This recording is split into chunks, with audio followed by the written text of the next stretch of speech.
اب ایک عالم اسلام کی وہ عظیم شخصیت جو محی الاسلام اسلامک یونیورسٹی کے چانسلر ہیں، میڈیکل کالج کے چیئرمین ہیں، نور ٹی وی کے بانی ہیں اور میرے نصیر سے بے حد محبت فرمانے والے شیخ الاسلام علامہ پیر علاء الدین صدیقی، میں نے جب حضرت سے عرض کیا کہ حضور آپ نصیر الدین نصیر سے اتنی محبت کیوں فرماتے ہیں، تو انہوں نے مجھے فرمایا حافظ جی آپ کو کیا معلوم ہے، میرے سوئے ہوئے دردوں کو بیدار کر دیتا ہے۔ اے میرے دل کے وہ جو سوئے ہوئے درد ہیں، نصیر کی آواز سے میرے درد بیدار ہو جاتے ہیں۔ آج اپنے محبوب کے مزار پہ تعزیت کے لیے حاضر ہیں۔ میں آپ کی خدمت میں عرض کرتا ہوں کہ اپنی محبت برے کلمات سے تمام حاضرین کو محظوظ فرمائیں۔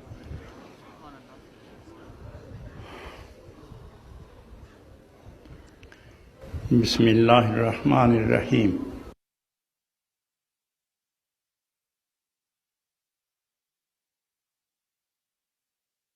آسمان عظمت و قبولیت کے چمکتے آفتاب و ماہتاب، گلستان غوث امت مہر علی رضی اللہ عنہ کے شرق و غرب میں خوشبو پھیلانے والے تابندہ درخشندہ پھول، یعنی گولڑوی سرزمین کے آبرو کی ضمانت پیران اعظام، ان کے حضور بصد اعتذار اپنی خطاؤں سے درگزر کے سوال کے بعد میں اپنے دائیں اور بائیں اور اپنے پیچھے اور اپنے سامنے اور اوپر بیٹھی ہوئی بہنیں، ان سب سے پوچھتا ہوں کہ یہ سجی سجائی یہ بارات، میں آپ سے پوچھتا ہوں کہ اتنی جمیل، اتنی حسین، اتنی جلیل، اتنی عظیم، اتنی عدیم النظیر پیر نصیر کی یہ بارات، میں آپ سے پوچھتا ہوں کہ بارات آئی تو ہے، کہاں چھوڑا دولہا آپ نے؟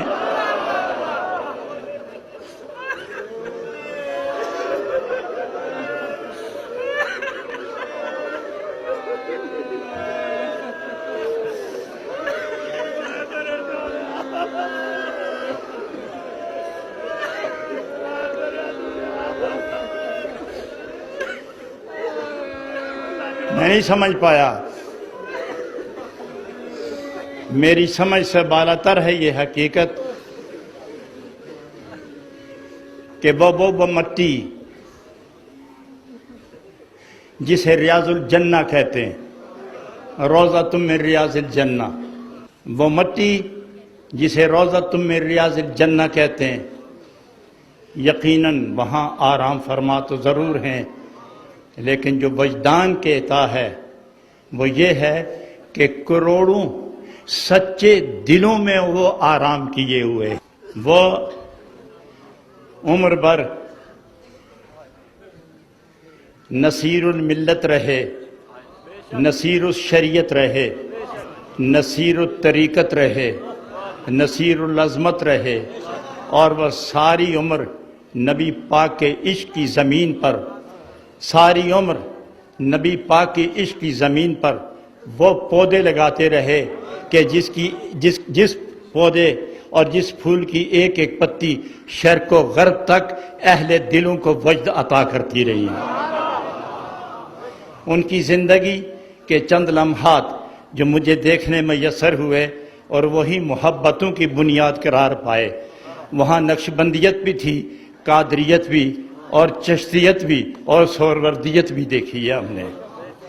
وہاں غوث اعظم کا تقوی بھی دیکھا ہے، وہاں جامی کا شعور بھی دیکھا ہے، وہاں معین الدین کا نور بھی دیکھا ہے، وہاں شاہ نقشبند کا مراقبہ بھی دیکھا ہے۔ جہاں وہ چشتیت کی طرف آئے، سما کی دنیا میں آئے تو عاشق طرف اٹھے،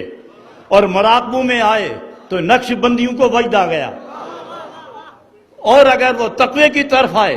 تو قادریت قربان ہو گئی، اور عشق کی دنیا میں وہ کھڑے ہوئے تو کملی والے کے عشق نے انہیں اپنے حصار میں لے لیا۔ حضرات، فقہ اصول، صرف، نحو، منطق، ریاضی، تفسیر، حدیث، کتاب محبت، کتاب طریقت، کتاب شریعت اور کتاب عشق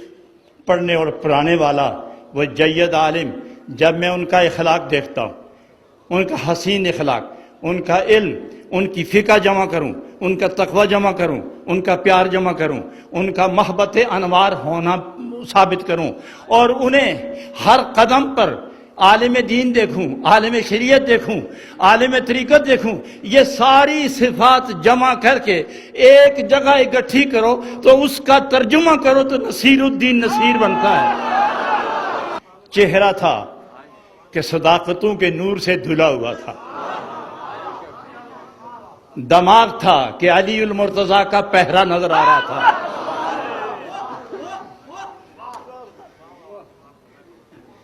اور تقوی تھا کہ غوثیت بلائیں لینے آئی، شہور و نور و ظہور کے آسمان پر چمکے تو مہر علی نے دامن بچھا دیا۔ حضرات گرامی، اس کا تعلق عقیدت سے نہیں ہے، میں ایسی کسی عقیدت کا قائل نہیں ہوں کہ جس میں حقیقت نہ ہو۔ میں عقیدتوں سے گزر کر حقیقتوں کی وادیوں میں آپ کو لیے جا رہا ہوں۔ یہ صداقت کی وادی ہے، یہ حقیقت کی وادی ہے، یہ محبت کی سرزمین ہے۔ ادھر دیکھو آسمان محبت کے ستارے چمک رہے ہیں، ادھر دیکھو عاشقوں کے رنگ میں عشق کے پھول کی پتیاں بکھر بکھر کے، نکھر نکھر کے، ہر پتی میں سے جو کرن اور خوشبو کی لہک اور مہک نکلتی ہے، اس کے سر پر نصیر لکھا ہوا ہے، نصیر لکھا ہوا ہے، نصیر لکھا ہوا ہے۔ حضرات گرامی، میں انہی الفاظ پر وقت اپنے دامن میں وسعت نہیں رکھتا، اور اپنی ہمت بھی ایسی نہیں، اور آستانوں پر کچھ زیادہ کہنا ڈر لگتا ہے کہ کہیں منافی ادب نہ ہو جائے، چونکہ ساری گفتگو اس آرزو پر قربان کرو جس آرزو کی انتہا محبوب پیشوا۔ چلو چلو تو گفتگو یار، دیکھو تو روئے یار، چلو تو سوئے یار، دل پھڑکے تو جستجو یار، جستجو بھی اس کی، گفتگو بھی ان کی، اور طلب اور آرزو بھی انہی کی۔ یہی ہے عقیدتوں کی انتہا، اور گولڑوی آستانے سے، گولڑا شریف کے آستانے سے تعلق، نسبت، عقیدت رکھنے والوں اپنے بخت پر ناز کرو